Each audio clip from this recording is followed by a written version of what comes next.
লাঠি দুজনের হাতে আছে, একটা হলো শিক্ষক, একটা হলো পুলিশ। একটা হলো শিক্ষক আর একটা পুলিশ। যদি শিক্ষক মারে, পুলিশ মারবে না ইনশাআল্লাহ। ছেলেকে যদি শিক্ষককে মারতে ছেড়ে দেন, তো জেনে নেন ও ছেলে আর পুলিশের মার খাবে না। আর শিক্ষকের হাতে লাঠি যদি কেড়েলেন, তাহলে আপনি রেডি হয়ে থাকেন, আপনিও মার খাবেন আর পুলিশেও মারবে। শিক্ষকের মারে লাঠির সঙ্গে দুটি জিনিস মিশানো আছে, একটা আছে শিক্ষা আর একটা আছে মহাব্বত। শিক্ষক যখন মারে ছাত্রকে, ও দিলে মহাব্বত থাকে, রাগে মারে না, আর লক্ষ্য থাকে ওকে আমি বানাবো, ওকে বানাবো, এই জন্যে মারে। আর পুলিশ যখন মারে তো দুটো মিশানো থাকে, একটা রাগ আর একটা ঘোষ। সব বলে দিচ্ছি। একটা মাদ্রাসায় শিক্ষককে মেরেছে, তো ছাত্ররা আন্দোলন করেছে, দেখবো ওকে। তো আমিও সেই দিন ওই এলাকায় জালসায় ছিলাম, তো বলে ছাত্রগুলোকে নিয়ে একবার বসেন। তো আমি বসলাম, প্রায় 200-250 ছাত্র, সব বড় ব্যাচেলিয়ার ছেলে। আমি বললাম, রে বাপ শোন, লোহার দাম কত? বলছে 40 টাকা কেজি। আর সোনা 50,000 টাকা ভরি তখন ছিল, এখন 70 ঘর ঢুকে গেছে। তাহলে 70,000 টাকা ভরি আর 70 টাকা কেজি, দাম কার বেশি? সোনার। তারপরও মার কে খায়? সোনাই খায়। যেখানে রাখে ওটা লোহা, যে মারে সেও মধ্যখান থেকে মার খায় কে? আর যে মার খায় তারই দাম বাড়ে, সে গয়না হয়। মানুষ চামড়াকে ফাটিয়ে তাকে ঝোলায়, কেন? যে মার খোয়া মাল। তো শিক্ষকের মার খা, সমাজে গয়নার মতো সেজে থাকবি। শিক্ষকের মার খাবি না, ডাইসে ঢুকবি না, তো মাল তৈরি হবি না, সারা জীবন লাত খাবি আর ঝাঁটা খাবি। এমন কিছু আলেম পৃথিবীতে সমাজে আছে। আমি কথা ভুল বলছি ভাই? ভুল বললে কানটা মুলে দেন। সমাজে কোনো লজ্জা করবেন না, আপনি আমার শিক্ষক। কিছু আলিম সমাজে এমন এসেছে, লাত খোকা আলিম, সারা পৃথিবীতে ওরা ঘুরছে আর লাত খেয়ে খেয়ে সমাজের কাছে গড়ে পড়ে থাকছে। কেন? চরিত্র বানে নাই, এই জন্য যে সে শিক্ষকের মাত খেতে পারেনি। জি, আমার নিজের কথা। সে বছর হেদায়েতুন পড়ি, প্রশ্ন করেছে, এখনো মনে আছে, মুনসারেফ কাকে বলে, গায়ের মুনসারেফ কাকে বলে? মৌলানা সুলতান শামসী, তাও নাম বলে দিলাম। তা আমাকে প্রশ্ন করেছে মুনসারেফ কাকে বলে, তুই বল। আর আমার পাশেরটাকে বলছে, তুই বল গায়ের মুনসারেফ কাকে বলে। ওরটা আমি বলছি, ও আমারটা বলছে। এইটুকু উল্টা হয়ে গেছে। উনি বইটা বন্ধ করে দিয়ে রাগ করে পালিয়ে গেলেন। তো জিয়ে পায়ে ধরলাম, মার খেয়েছি ভাইরা আমার। তো যে কথা বলছি, বিসমিল্লাহির রহমানির রহিম। ওয়া ইযা তুলিয়াত আলাইহিম আয়াতুহু যাদাতুহুম ঈমানা। মুমিনের দ্বিতীয় গুণ হবে, তারা যখন কোরআনকে শুনবে তার ঈমান বাড়বে। এতক্ষণ এই উদাহরণগুলো কেন দিলাম, এবারে অ্যাপ্রোচ করে দিছি। আজি একটা কথা জিজ্ঞেস করি, আপনাদের এলাকায় এই যে জালসা হচ্ছে, আজকে জালসা হচ্ছে, এর আগে তো কমিটি কালেকশন করেছে, এলাকায় করেছে কি করেনি? তো আপনারা কমিটির লোক বলেন, কালেকশন করতে গিয়ে কেউ বলেছে ভাই 100 টাকা নেন, না ভাই 500 দেন, আচ্ছা যা 300 নেন। কেউ বলেছে এই কে আসছে, নূর মোহাম্মদ, এলা 500 টাকা লে। আবার এমনও লোক আছে, ও 1 টাকাও দিবে না, আর বৈজ্ঞানিকের মতো বুদ্ধি দেবে। কি বলবে? যে জালসা করে কোনো লাভ নাই, ফালতু, কিচ্ছু হচ্ছে না সমাজের। এই মাল আছে না নাই? যেটা বলেন আছে না নাই? ভাইরা আমার, আজকে ওই লোকটা কোন লোক, ওই লোকটা কোন মিজাজের লোক, আল্লাহ তাবারাক ওয়া তাআলা কালাম পাক থেকে প্রমাণ করে দিব। আল্লাহ রাব্বুল আলামিন বলছেন, ওয়াদাক্কির ফাইন্না যিকরা তানফাউল মুমিনিন, ওয়াদাক্কির ফাইন্না যিকরা তানফাউল মুমিনিন। হে আমার গোলামের দল, তোমরা বলতে থাকো, বলতে থাকো, বলতে থাকো। তার কারণ বলা বলিটা বন্ধ করে দিও না, নিশ্চয়ই মুমিনদের লাভ হবে। আল্লাহ তাবারাক ওয়া তাআলা আবার বলছেন ফাযাক্কির ইন্নামা আনতা মুযাক্কির লাস্তা আলাইহিম বিমুসাইতির। তোমাদেরকে বলতে বলা হয়েছে, তোমরা বলতেই থাকবে, কিন্তু তোমাদের হাতে প্রশাসন ক্ষমতা ছেড়ে দিইনি। ইন্নাকা লা তাহদি মান আহবাবতা ওয়ালাকিন্নাল্লাহা ইয়াহদি মান ইয়াশা। আল্লাহ যাকে ভালোবাসে তাকে হেদায়েত দেন, আর আল্লাহ যাকে ভালোবাসে না সে হেদায়েত পাবে না। তাহলে যে বন্ধুরা বলছেন জালসাতে লাভ হয় না, বিশ্বনবী নিজের চাচা আবু তালেবকেও হেদায়েতের রাস্তা দিতে পারেনি। আবু জাহেল রসুলের বাড়ির পাশে পাশে থেকেও হেদায়েত পেল না, কিন্তু হিন্দা রসুলের চাচা আমির হামজার কলিতে চাপানোর পর সে আবার ঈমান এনে জান্নাতি হয়ে গেল। অতএব বন্ধুরে, হেদায়েতটা সম্পূর্ণ আল্লাহ কালেকশন করেন এবং আল্লাহ সেটাকে আপনার প্রচার করেন, কিন্তু আপনার আমার কাজ হলো মানুষের কাছে পৌঁছে দেওয়া। আল্লাহ তাবারাক ওয়া তাআলা বলছেন ওয়াইদা তুলিয়াত আলাইহিম আয়াতুহু যাদাতুহুম ঈমানা। মুমিন যারা হবে রে, তাদের কাছে যখন কোরআনের আয়াত শোনানো হবে তাদের ঈমান বাড়বে।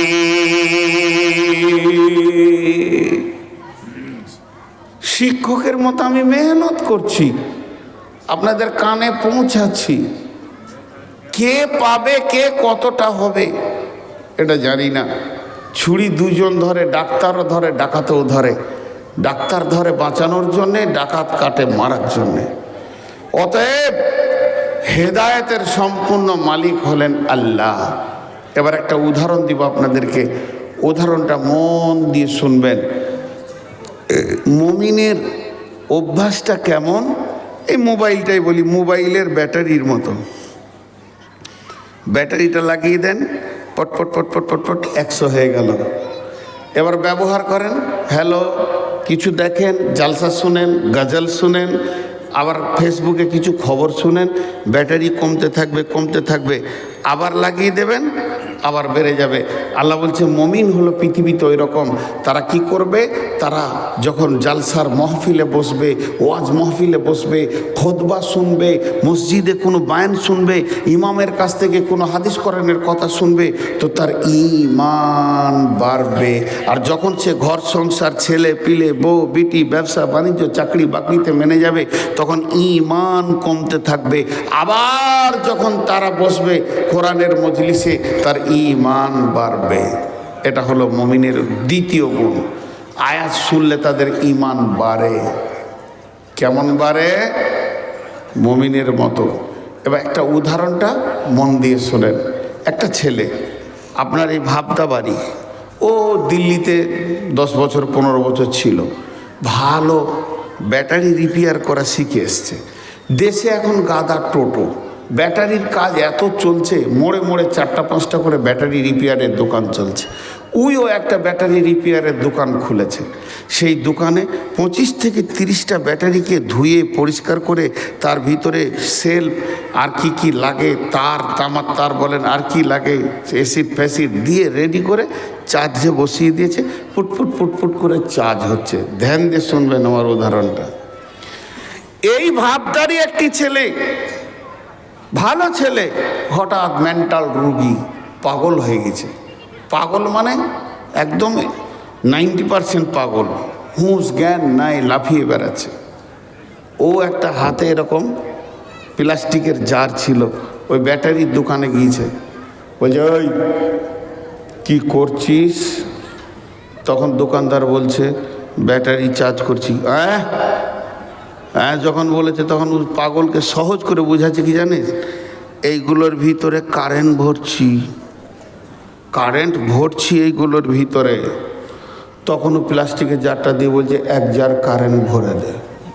এবার ওর বিপদ হলো কি হলো না, বলছে এতে ঢুকবে না, তো একটা ইঁট ধরেছে, ঢুকবে না মানে ওইটাতে ঢুকবে আর এইটাতে ঢুকবে না মানে কি ভেবেছিস তুই? বলছে দিয়ে দে। দিয়েছে, 2টো তারকে ওর সামনে ভরে দিলে ইঁট থেকে বাঁচার লেগে ওইটা করছে আর কি। দুটো তার ভরে দিলে তো বলছে যা পরশু আসবি, 1 জার কারেন্ট হবে। হবে? জোরে বলেন হবে? আর ব্যাটারিতে কেন কারেন্ট ঢুকছে? ব্যাটারিতে কারেন্ট কেন ঢুকছে? আর জারটাতে কেন ঢুকছে না? একই তো প্লাস্টিক, এটাও প্লাস্টিক ওটাও প্লাস্টিক, এটাও প্লাস্টিকের জার ওটাও প্লাস্টিকের পেটি। কিন্তু যখন আমি প্রশ্ন করব বন্ধু, একটাতে কারেন্ট ঢুকলো বিদ্যুৎ ধরলো, আর একটাতে বিদ্যুৎ ঢুকলো না ধরলো না, কারণটা কি? তখন আপনি উত্তর দিবেন এর ভিতরটাতে আপনার কিনা অ্যাসিড দেওয়া আছে, তামার তার দেওয়া আছে, সেলফ দেওয়া আছে, বৈজ্ঞানিক প্রসেসে মালগুলি তৈরি করা আছে। আর একেই দিলে এর ভিতরে ধারণ ক্ষমতা আছে, ও ব্যাটারিকে বিদ্যুৎকে ধরে নিতে পারবে। আর ওই প্লাস্টিকের জারটার ভিতরেই কিছু নাই, অতএব 1 তিল পরিমাণ ব্যাটারি ধরতে পারবে না, বিদ্যুৎকে ধরতে পারবে না, বিদ্যুৎকে রাখার ক্ষমতা নাই। তো আল্লাহ তাবারাক ওয়া তাআলা কোরআনে বলেছেন ওয়াযাক্কির ফাইন্না যিকরা তানফাউল মুমিনিন, তোমরা সবা করো, দ্বীনের কথা বলো, মুমিনের লাভ হবে, কাফের বেঈমান মুশরিকের লাভ হবে না। এই যে কোরআন হাদিসের কথা চলছে, আমি বলি নাই, কোরআন থেকে আমি বলছি, আমি ট্রান্সফরমার, এটা হচ্ছে পাওয়ার হাউস, আর আপনারা বসে আছেন, আমি চার্জ করতে শুরু করেছি। কি বলছি না, কোরআনের আয়াত বলছি, মুমিন যে হবে তার দিলটা আস্তে আস্তে পরিবর্তন হবে। না রে মন, কবর আছে রে, তওবা করব রে, আর গুনাহ করব না, ধীরে ধীরে ধীরে ধীরে তার চার্জ হবে। আর এর ভিতরে যদি কোনো ফাসেক বসে থাকে, এর ভিতরে যদি কোনো বেঈমান বসে থাকে, এর ভিতরে যদি কোনো দ্বীনহীন লোক বসে থাকে, ওই লোক তার কাজে লাগবে না। ওই এশার নামাজ পড়েনি, মাগরিব পড়েনি, ফজর পড়বে না, কালকো নামাজ পড়বে না, শুধুমাত্র সমাজে বসে গেছে, ওকে একটু ভালো লাগছে, ইন্টারেস্ট লাগছে, সময়কে কাটিয়ে নেবে, পরিবর্তন হবে না। আর যে লোকটা মুমিন হবে, ওর দিলের ভিতরে এগুলো ধরবে, ও ধারণ ক্ষমতা করবে, এবং পরের দিন তাকে পরিবর্তনে পাওয়া যাবে। এর জন্য আমার আল্লাহ বলেছেন, মুমিনের 2 নম্বর গুণ হচ্ছে ওয়াইদা তুলিয়াত আলাইহিম আয়াতুহু যাদাতুহুম ঈমানা, ওর কাছে যখন কোরআনের আয়াত তেলাওয়াত করা হবে, তখন ওর ঈমান বাড়তে থাকবে। মুমিনের ঈমান বাড়বেই, কারণ ওর ধারণ ক্ষমতা আছে। এই মোবাইলটা চিপস থাকলে অডিও ভিডিও রেকর্ড হবে, চিপস যদি না থাকে বক্সে ভরে দিলেও একটা শব্দ রেকর্ড করতে পারবে না ও। তো মুমিন যে তার ভিতরে চিপস আছে, আল্লাহর দেওয়া চিপস রয়েছে, এবার খালি ওকে একটুকু কোরআন হাদিসের স্ট্রাকচারে ফেলে 2টি ভাষা বললেও ধরে নেবে। তাহলে মুমিনের গুণ কয়টা হলো? 2টো। 1 নম্বরে কি হলো? আল্লাহর, এই 1 নম্বরে হলো আল্লাহর ভয়ে কাঁপবে। 2য় হলো আয়াত শুনলে ঈমান বৃদ্ধি পাবে। হাজি ভাই, 2টো হলো, এটি উঠে পালাচ্ছিল, ওরা মনে মনে করছে তুই কোন পাগলা আছিস বজ্ঞা, ঘরে যে শুভ বসেছিল, খানিক্ষণ মজা লাগছে না, কেটে পড়লো। বাদাম টাদাম নিয়ে যান, খালি হাতে চলে যান না, বাড়িতে সব অপেক্ষা করছে, জিলাপি বাদাম নিয়ে ঢুকবেন ঘর। তাহলে 2টা হলো। নাম্বার 3, ওয়া আলা রাব্বিহিম ইয়াতাওয়াক্কালুন, মুমিন যে হবে রে, সে তার রবের ওপরে ভরসা করবে, পৃথিবীর অন্য কোনো জিনিসের ওপরে ভরসা করবে না। মুমিন যে হবে, সে কার ওপরে ভরসা করবে? আল্লাহর উপর ভরসা করবে। একবার জজবার শুরু করেন, জি উঠছে লোক, এটা বাদ দেন, আপনারা যে কটাই আছেন ধ্যানের সঙ্গে বলেন, জি মুমিন যে হবে তার কার উপরে ভরসা করবে? লম্বা ঘটনা আছে, এখন বলতে গেলে অনেক সময় লাগবে। ছোট্ট একটা কথা বলছি। আল্লাহ রসুল যেদিন সফর করেন, মক্কা থেকে মদিনা চলে যান, হিজরত করেন, প্রথম কোন সাহাবীকে ডেকেছিলেন? আবু বকর? জি না, হযরত আলীকে। প্রথম কাকে ডেকেছিলেন? হযরত আলীকে। আবু বকরকে রাস্তায় বের হয়ে গিয়ে ডেকেছিলেন, আর ঘরে ডেকেছিলেন হযরত আলীকে। আলীকে ডাকার পর বললেন, আলী রে, এটা বাইতুল মাল, এটা এতিমের মাল, এটা বিধবার মাল, এই মালগুলো তোমার জিম্মায় ছেড়ে দিলাম। এখানে তুমি আমার খাটে, আমার বিছানায় শুয়ে যাও, আমার বালিশে মাথা দিয়ে শুয়ে যাও, আর আমার চাদরটা তুমি গায়ের ওপরে উড়ে লাও, চাপিয়ে লাও, যে তুমি এখানে ঘুমিয়ে যাও। এই মালগুলি আগামী কাল উঠে তুমি যার যার মাল তাকে তাকে তাকে তাকে পৌঁছে দেবে। বাইতুল মালগুলো ঠিক ঠিক জায়গায় তুমি কাজে লাগিয়ে দেবে। এরপরে তুমি মদিনায় চলে আসবে। আলী রে, তোমার সঙ্গে আমার মদিনাতে দেখা হবে। ঘটনাটা মন দিয়ে শুনেন। আপনি কি লিখেছেন এটা আমার মুখস্থ আছে। 24 বছর চলছি, কালেকশন শুরু করলে 5 মিনিটে এটা ভেঙে যাবে। আপনারা যদি চান তো আমি শুরু করব, কারণ আমার পাশে, আমার পরে কোনো বক্তা নাই। মানুষের মিজাজ বলবে কালেকশন শুরু হলো, তার মানে জালসা শেষ। এই জায়গাটা কেউ রুখতে পারবে না। বহু জালসা কমিটির কাছে গিয়ে বুঝিয়েছি, কেউ মেনে নিতে পারেনি। যেই শুরু করব, ভাই 500 টাকা কে আছেন দেবেন, যদি 5 মিনিটের মধ্যে ভেঙে না যায় তা আমার অভিজ্ঞতাটা ফেলিওর। আপনারা যদি চান যে এখন জালসাটা ভেঙে যাক, তাহলে আমি কালেকশন করতে পারি, আমার কোনো বাধা নেই। তো এই ভেঙে যাবে যে, থাকবে না যে ভাই। হ্যাঁ, আমি ওইটাই বলছি। হ্যাঁ হ্যাঁ হ্যাঁ, আমার ওটা মাথায় আমাকে প্রথমেই বলে দিয়েছে এখানে ওঠার সময়। এবার দেখেন যে সমস্যা কিন্তু এইগুলো। হ্যাঁ হ্যাঁ হ্যাঁ, সেটা আমার মাথায় আছে। জি, আমার নাম নবাব, কিছুরই নেই অভাব, ভিক্ষা করা স্বভাব। প্রতিদিন যে ভিক্ষা করে তাকে কি বলতে হবে গো? বিয়ে দিয়ে ছেলেকে শ্বশুরঘর যেতে বলতে হলে তার বিয়ে না দেওয়াই ভালো ছিল। আর আমাকে যদি মাইক দেওয়ার পর পেছন থেকে চিঠি দিতে হয় যে বাপ আদায় কর, তো বক্তাই নয়, ও অন্য কিছু। জি, আর বিয়ে দিয়ে যদি বাপকে লিখে দিতে, হ্যাঁ বাপ শ্বশুরঘর যা, তোর বিয়ে না দেওয়াই ভালো ছিল। জি, রাগ করলেন নাকি আপনারা? উঠে পালায়েন না। আসলে মানে জানেন, 2-5 সেকেন্ড একটা কথা বলে নিই। এই যে জালসাটা, এই ইন্তেজাম করতে গিয়ে যাদের পেছনে কষ্ট হয়েছে তারা জানে যেটা কত কষ্ট। এই ইন্তেজাম করতে গিয়ে আপনারা যদি কিছু না দিয়ে চলেই যান, তাহলে তাদের মনে কতটা কষ্ট হয়। এনাদের বলাটাও অন্যায় নয়। মানুষ এখন থেকে উঠতে শুরু করেছে। শেষকালে আমার বায়ান যখন শেষ, তখন আপনি আর আমি, আমি আর আপনি, তাহলে অবস্থাটা কি দাঁড়াবে মাদ্রাসার বলেন? কথাটা বুঝতে পেরেছেন তো? মমিনের ক নম্বর গুণ বলছি এটা? 3 নম্বর, আল্লাহর উপরে সে তাওয়াক্কুল করবে। উঠিয়েন না, আল্লাহর হস্তে হাত পা ধরে বলছি। খুব তাড়াতাড়ি ছেড়ে দিব তাও ভালো, কিন্তু আপনারা উঠিয়েন না। শীত আছে, আমিও তো শীতে আছি। আমি তো বাড়ি যাব, এখান থেকে 150 কিলোমিটার আমার বাড়ি, আমি তো বাড়ি যাবো ইনশাআল্লাহ।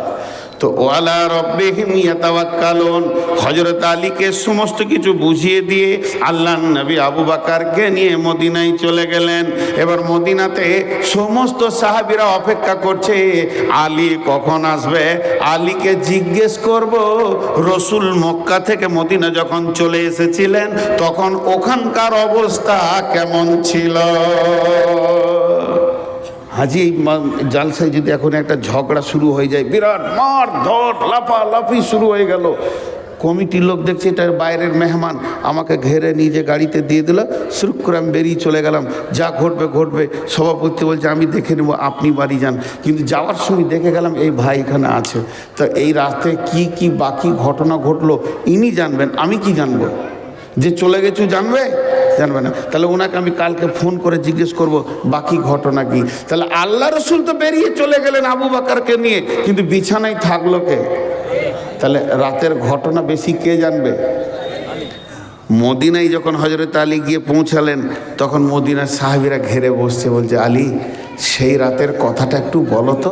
যে রাত্রিতে রাসূলুল্লাহ সাল্লাল্লাহু আলাইহি সাল্লাম তোমাকে বিছানায় রেখে চলে এসেছিল, হযরত আলী বলছে আমি ঘুমিয়ে গেছিলাম। আপনাদের বিশ্বাস হচ্ছে?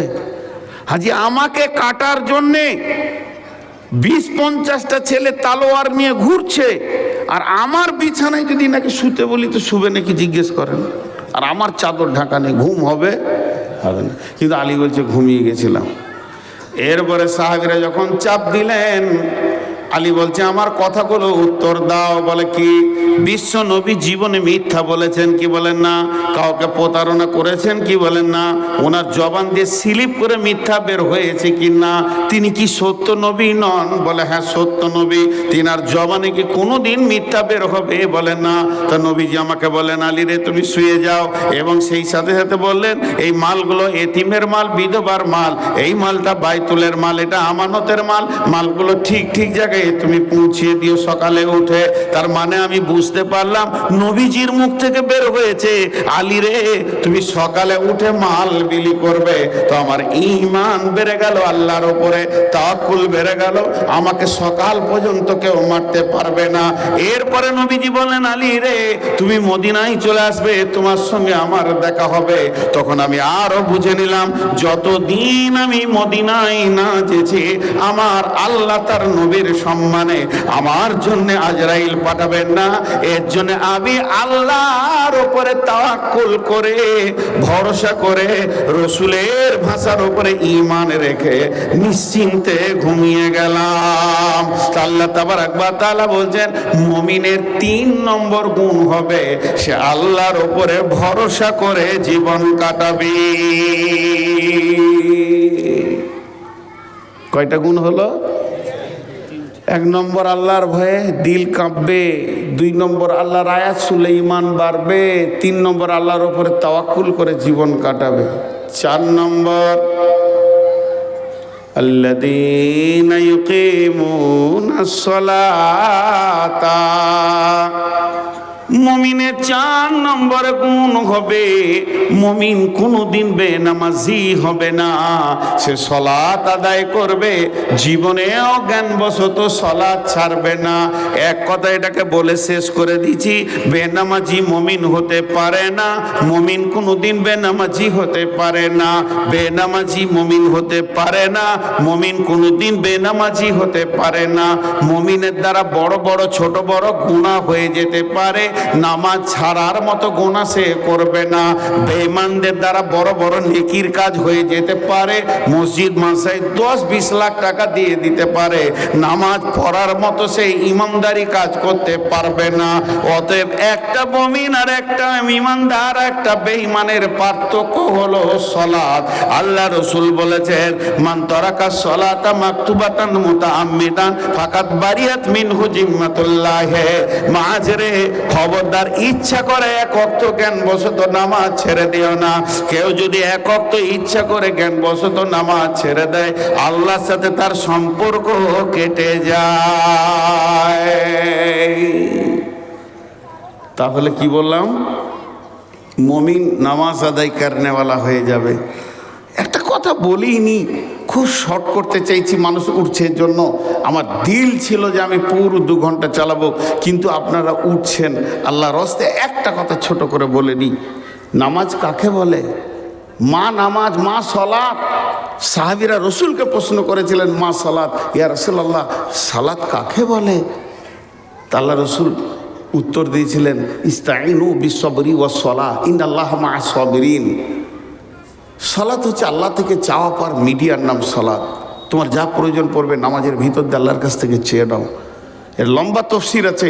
তো সাহাবীরা উত্তরে বলেছিলেন ইয়া রাসূলুল্লাহ আর আপনাকে বিরক্ত করব না, যখন যা প্রয়োজন হবে আল্লাহর কাছ থেকে চেয়ে নিব। নামাজ হলো আল্লাহ থেকে চাওয়া পাওয়ার মিডিয়া। সালাত কাকে বলে? ইন্নাস সালাতা তানহা আনিল ফাহশাই ওয়াল মুনকার। সালাত হচ্ছে রেনকোট। রেনকোট বুঝেন? এই যে বর্ষার সময় পরে গো মোটর সাইকেল চালাই, প্লাস্টিকের জামা কাপড়।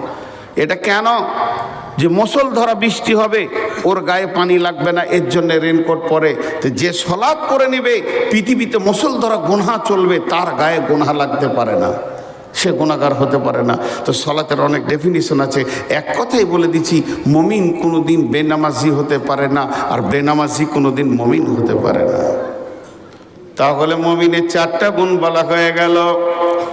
মুমিনের 5 নম্বর গুণ হচ্ছে ওমিম্মা রাযাকনাহুম ইউনফিকুন,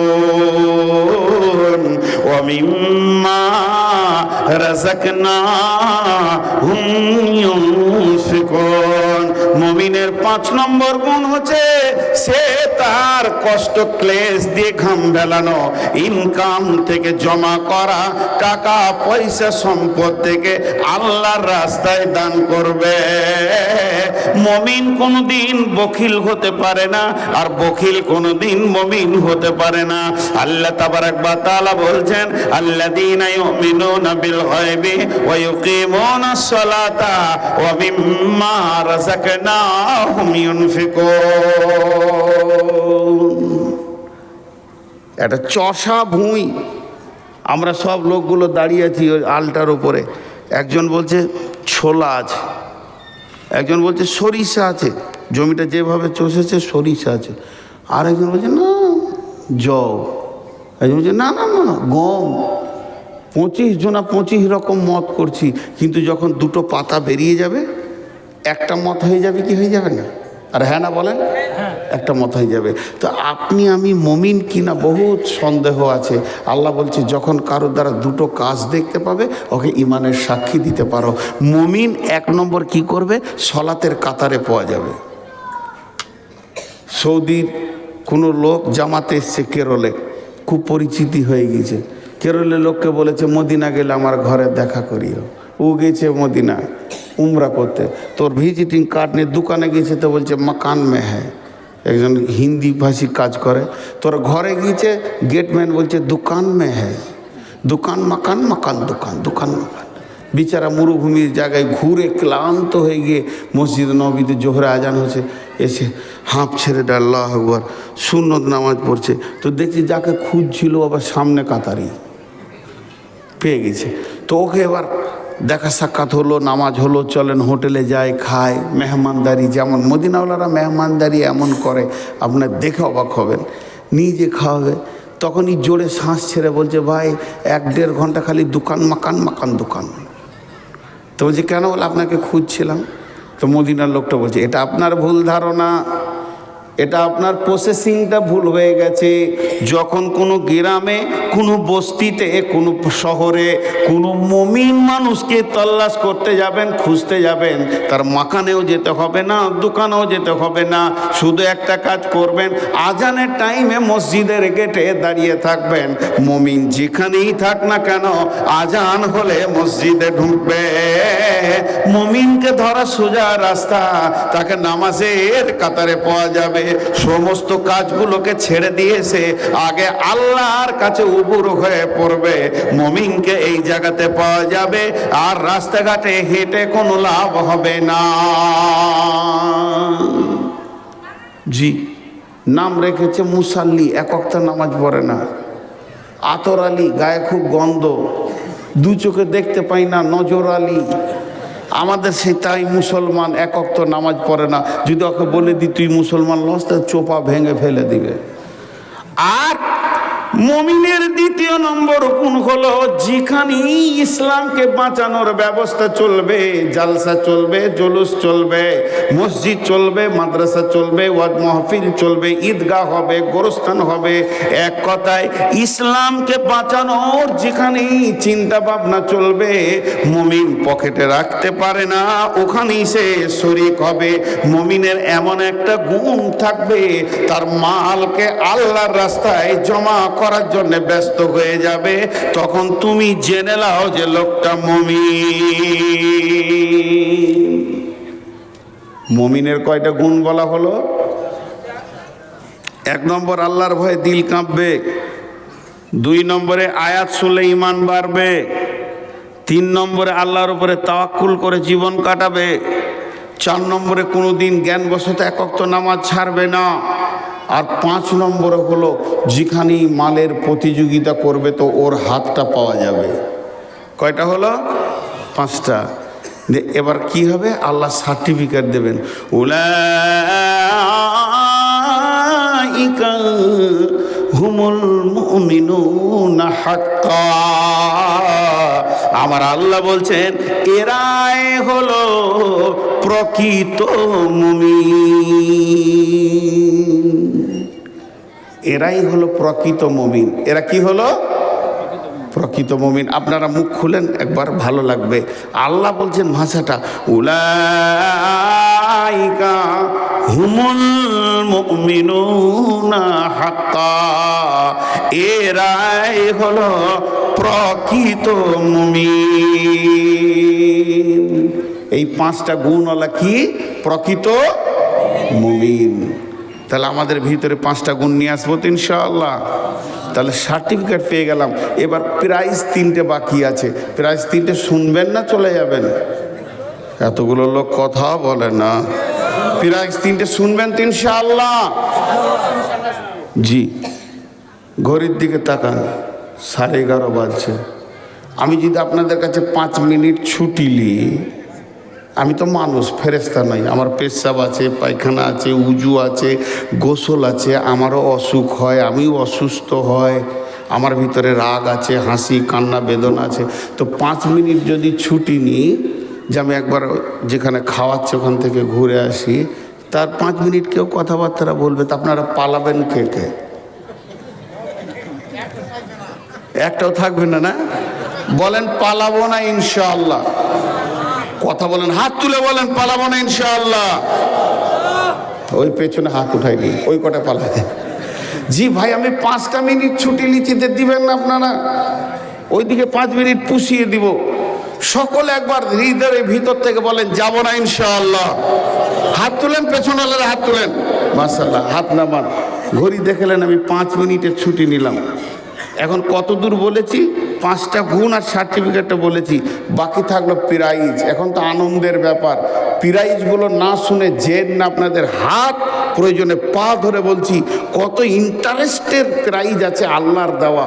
না শুনে যাবেন না, মাত্র 5টা মিনিট অপেক্ষা করেন। আমি 5 মিনিটের বিরতি দিলাম। এই 5 মিনিটের ভিতরে কোনো আল্লাহর গোলাম আছেন যে মুমিনের 5 নম্বর গুণটাকে একবার আদায় করে দিই? মাল দেনেওয়ালা কেউ আছেন? 2000 5000? মাত্র 5 মিনিট কালেকশন করব। তারপর আমি আবার কথা দিলাম, আমি একজন মুমিন। আমি যদি আবার বায়ান না শুরু করি, তা আপনারা আমাকে সামনে সামনে মুনাফিক বলবেন, পারলে পায়ের জুতো দুটো ছুঁড়ে দেবেন, আমি ফুল বলে গুড়িয়ে নেব। 5 মিনিটেই আমি বায়ান শুরু করবো ইনশাল্লাহ। আমি শুরু করেছি 31-এ কালেকশন, আমি 36-এ আবার বায়ান শুরু করব। 5টা মিনিটের ভিতরে কেউ 5000 10,000 দেনেওয়ালা আছেন? 1000 2000? মাত্র 1000। মাইক ভালো, 4 বার বলেছি, 4000 লাগবে। জি, আর কেউ আছেন? জি লিখেন এখানে। আর কেউ আছেন? আমি শেষ বক্তা, বায়ান শেষ হয়ে গেলে মানুষ উঠে যাবে, এর জন্য মাত্র 5টা মিনিট আপনাদের কাছে হাত পাচ্ছি। জি, আর আপনাদের কমিটির লোকগুলোকে একবার ঢুকে যেতে বলেন, চাদর নেই সময়। যান ভাই, কে আছেন? আল্লাহর রাস্তায় একবার ঢুকে যান, ভিতরে একবার চলে যান। জি,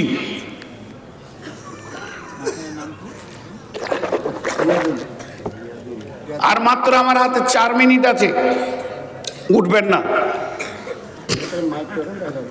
জি, কেউ আছেন? কত আছে ভাই? 10,000। 5,000 চিঠি 10,000 দিতেছে, কত ভালো মানুষ গো। এটা কার? আর এটা চাচাতো ভাই।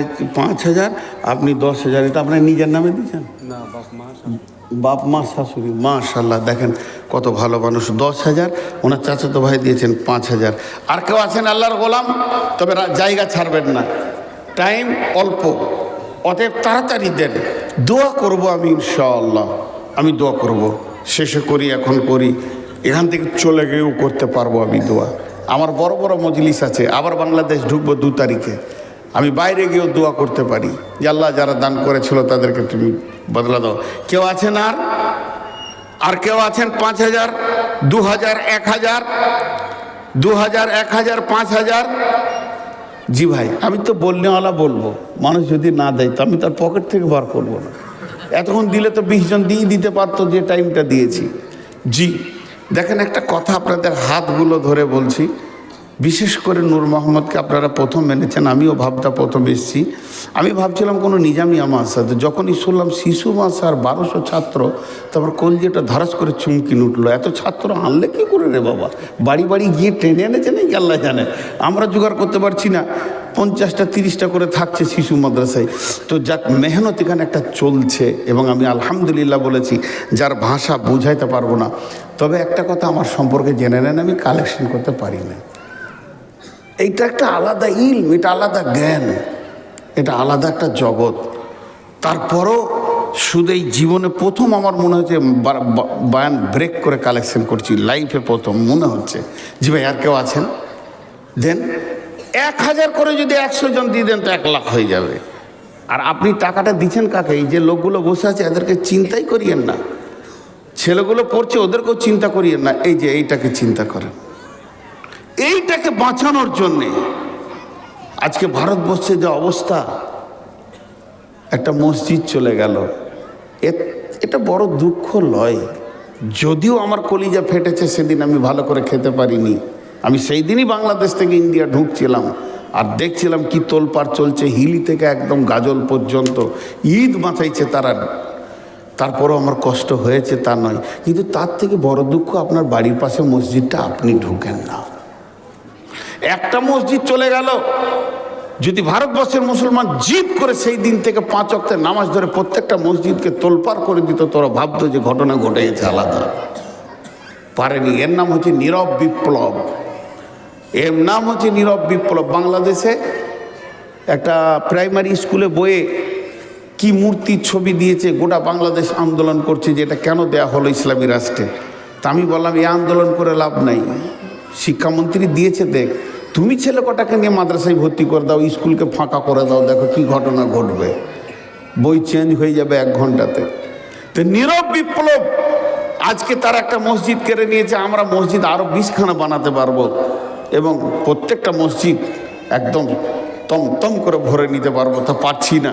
আল্লাহর গোলাম কেউ আছেন 1000 2000 দেনেওয়ালা? আমার হাতে আর মাত্র 30 সেকেন্ড টাইম আছে। 1000 2000 দেনেওয়ালা। আর আমি বললাম কমিটির লোককে যেতে, তা গেল না। দোষ আমাকে দিয়েন না, চাদর নিয়ে একবার ঢুকলে ভালো হতো। এরপরে বাকি প্রাইস 3টে আমি বলতে শুরু করছি, এক সামান্য টাইম, মুহূর্তের মধ্যে। যদি আপনারা পারেন, জি যদি আপনারা পারেন তো ভিতরে 2-4 জন ঢুকে যান হাতে হাতে। ভাই আপনারা টাকাগুলোকে এরকম খুলে রাখবেন, বাসের কন্ট্রাক্টরের মতো ধরেই নিতে পারবে, চাদর দরকার নেই। 2 জন 1 জন কমিটির লোক একটু ভিতরে ঢুকে যান, আল্লাহর হস্তে বলছি ঢুকে যান। আপনারা যারা আদায় করবেন ঢুকে যান, যে কালেকশনটা করে নেন। চলেন, আমার সময় পেরিয়ে যাবে। বিসমিল্লাহির রহমানির রহিম। وَمِمَّا رَزَقْنَاهُمْ يُنْفِقُونَ أُولَئِكَ هُمُ الْمُؤْمِنُونَ حَقًّا لَهُمْ دَرَجَاتٌ عِندَ رَبِّهِمْ وَمَغْفِرَةٌ وَرِزْقٌ كَرِيمٌ। প্রাইস কটা বললাম? 3টে। প্রাইস কয়টা বললাম? প্রথম নম্বরে হচ্ছে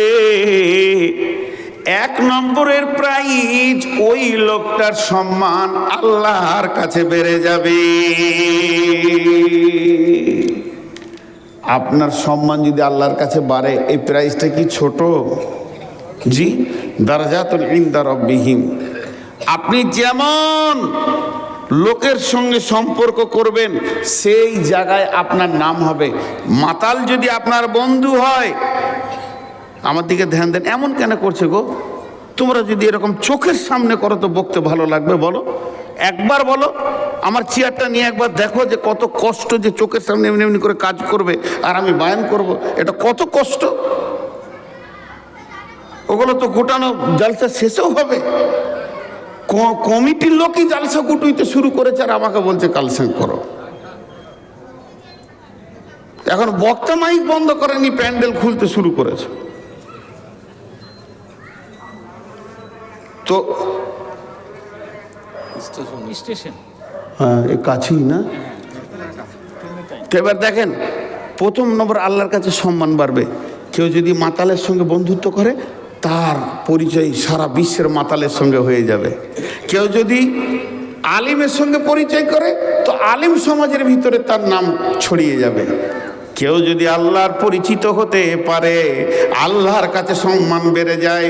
তো হাদিসের মধ্যে আছে আমার আল্লাহ আসমানের ফেরেশতাদেরকে বলবে, রে ফেরেশতার দল, আমি ভাবতার আব্দুর রশিদকে ভালোবাসি রে, সে আমার চোখে মুমিন। তখন ওই আসমানের ফেরেশতারা তার পরের আসমান, তার পরের আসমান, তার পরের আসমান করতে করতে দুনিয়ার ফেরেশতাদেরকে বলবে, হে ফেরেশতার দল, ভাবতার আব্দুর রশিদকে আল্লাহ ভালোবাসে। এ কথা যখন পরিচয় হয়ে যাবে তখন এমন কি পিপুলিকা, সাপ, বিচ্ছু, যতগুলো আল্লাহর মাখলুক আছে সবাই তাকে চিনে ফেলবে। রাত্রি 12টায় আপনার কাছে বিছানায় সাপ থাকবে, আপনি ভাববেন আমাকে কামড়ালো না, আমি বেঁচে গেলাম। জি না, আপনি রাস্তায় হাঁটবেন, আপনি চলবেন, ফিরবেন, উঠবেন, বসবেন, রাস্তাঘাটে কোনো প্রাণী আপনাকে আক্রমণ করবে না, তার কারণ আল্লাহ তাকে ভালোবাসে। হযরত ইয়াকুব আলাইহিস সালামকে তার ছেলেরা বলেছিল ইউসুফকে বাঘে খেয়ে নিয়েছে। ইয়াকুব বলেছে আমি বিশ্বাস করব না, পৃথিবীর কোন আল্লাহর প্রিয়কে আল্লাহর আর একটা মাখলুক নষ্ট করবে, এটা হতে পারে না, এটা তোদের চক্রান্ত। অতএব বন্ধুরে, আল্লাহ যখন ভালোবাসবে তার প্রতীক চিহ্ন পৃথিবীতে পাওয়া যাবে।